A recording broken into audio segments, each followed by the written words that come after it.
Hello student, myself Anand Dwivedi. Welcome you all to the e-learning class of St. Michael Academy, Bettiah. Dear students, today we are going to study the next part of the first chapter of History, class 10. The topic for today's class is 3.2 Hunger, Hardship and Popular Revolt. Hunger means भूखा रहना, hardship यानी कठिनाई और revolt का मतलब होता है जन विद्रोह, लोगों के द्वारा किया हुआ विद्रोह। In 1830s there were great economic hardship in Europe. 1830 ईस्वी के दशक में पूरे यूरोप में काफ़ी कठिनाई का दौर चल रहा था।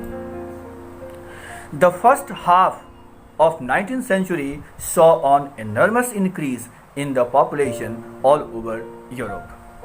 पूरे यूरोप में 19th सेंचुरी के हाफ तक यानी 1850s तक पूरे यूरोप में जनसंख्या बहुत तेजी से बढ़ रही थी। In most countries there were more seekers of jobs than employment, यानी जॉब की तलाश करने वाले लोगों की संख्या काफ़ी ज़्यादा थी, लेकिन जॉब की उपलब्धता बहुत ही कम थी। लोग काफ़ी प्रयास करने के बावजूद भी जॉब प्राप्त नहीं कर पा रहे थे। Population from rural areas migrated to the cities and started living in overcrowded slums. इसका परिणाम हुआ कि बड़ी संख्या में लोग गांव से निकल करके शहरों में जाने लगे और वहां पर जो पहले से ही स्लम्स हुआ करते थे, झुग्गी झोपड़ियों की बस्ती हुआ करती थी, वहाँ पर रहने लगे। ये पहले से ही ओवरक्राउडेड थी। Small producers in the town were often faced with a stiff competition from imports of cheap machine-made goods from England, where industrialization was advanced than other continent. जो छोटे प्रोड्यूसर्स थे, शहरों में रहा करते थे, ये काफ़ी अधिक कंपटीशन से प्रभावित थे। इनका जो कंपटीशन था वो इंग्लैंड के मशीनों से बने हुए कपड़ों से था। इनके कंपटीशन की वजह से ये अपने व्यवसाय में प्रगति नहीं कर पा रहे थे और इन्हें काफ़ी परेशानियों का सामना करना पड़ रहा था। This was especially so in textile production, which was carried out mainly in the homes of a small workshop and was only partly mechanized. खास करके यह जो स्थिति थी वो केवल टेक्सटाइल प्रोडक्शन के फील्ड में देखने को मिल रहा था। इसमें छोटे छोटे वर्कर्स हुआ करते थे जो अपने घरों में काम किया करते थे और यहाँ पर कोई मशीनरी का इस्तेमाल नहीं हुआ करता था। अगर होते भी थे तो थोड़े बहुत टूल्स का इस्तेमाल हुआ करता था। And in those regions of Europe where the aristocracy still enjoyed power, peasants struggled under the burden of feudal dues and obligations. ऐसे एरियाज जहाँ पर अभी भी अरिस्टोक्रेसी रहा करते थे, उनका दबदबा हुआ करता था, वहाँ किसानों का जीवन काफ़ी स्ट्रगल से भरा हुआ था। उन पर तरह तरह के कर लाद दिए जाते थे और इन करों के दबाव में हमेशा ही वो रहा करते थे।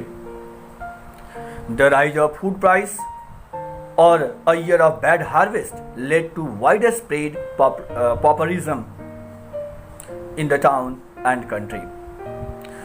अगर किसी वजह से वस्तुओं की कीमत बढ़ गई या किसी वजह से फसल खराब हो गई तो फिर उस कंडीशन में गरीबी बिल्कुल आम बात हो जाती थी। लोग गरीबी के दलदल में फंस जाया करते थे। In the year 1848, food shortage and widespread unemployment brought the population of Paris out on the roads. 1848 में पेरिस के लोग सड़कों पे उतर आए। सड़कों पे आने का इनका मेन मकसद क्या था? इन्हें अनाज की कमी हो गई थी, फूड का शॉर्टेज हो गया था। दूसरी तरफ बेरोजगारी अपनी चरम पर थी, जनसंख्या बहुत तेजी से बढ़ रही थी। तो इन समस्याओं की वजह से लोग विद्रोह करने के लिए सड़कों पे आ गए। Barricades were erected and Louis Philippe was forced to flee. भीड़ को रोकने के लिए बैरिकेड्स लगाए गए, लेकिन कुछ काम नहीं आया। लुइस फिलिप मजबूर हो गया भागने के लिए। उसे अपना सिंहासन छोड़ करके, अपना पद छोड़ करके, लुइस फिलिप को अपना पद छोड़ करके भागना पड़ा। The National Assembly proclaimed a republic granted suffrage to all adults, males above 21 and guaranteed the right to work.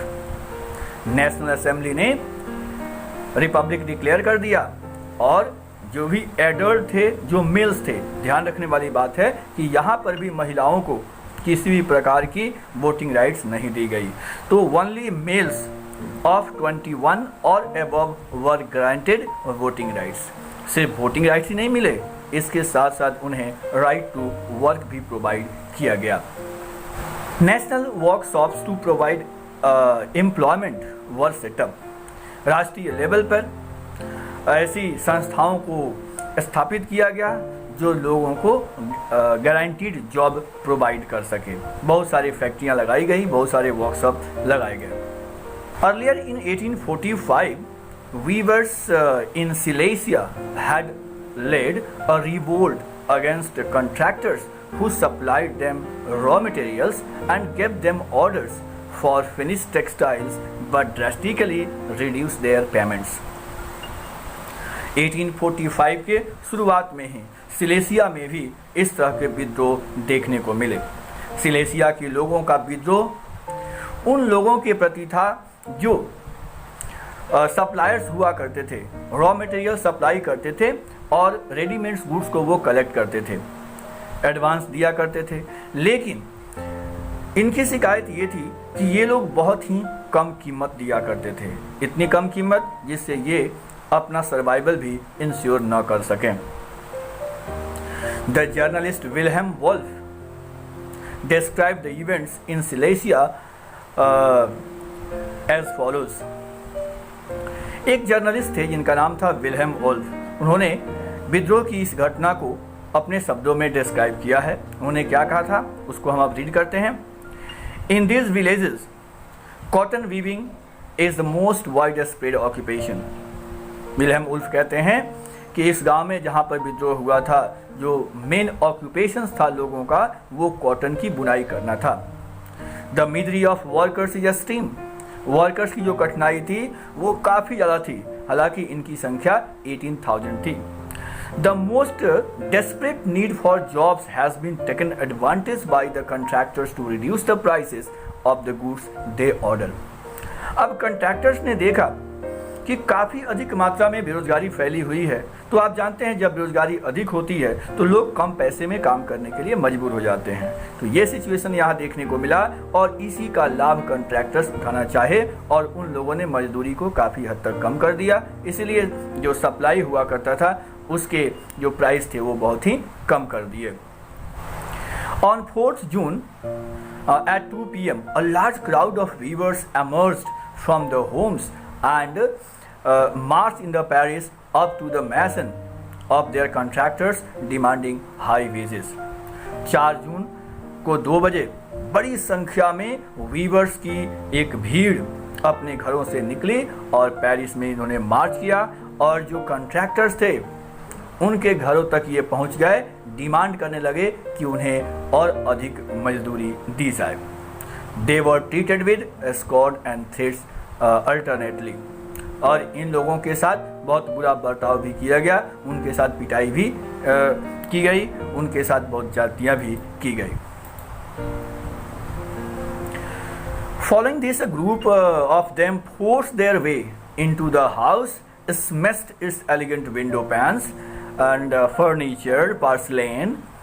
Another group broke into a storehouse and plundered it of the supplies of clothes which they tore to shreds. The contractors fled with his family to a neighboring village which however refused to shelter such a person. इस घटना के बाद एक group ऐसा भी था जो इन लोगों के घर में घुस गया था।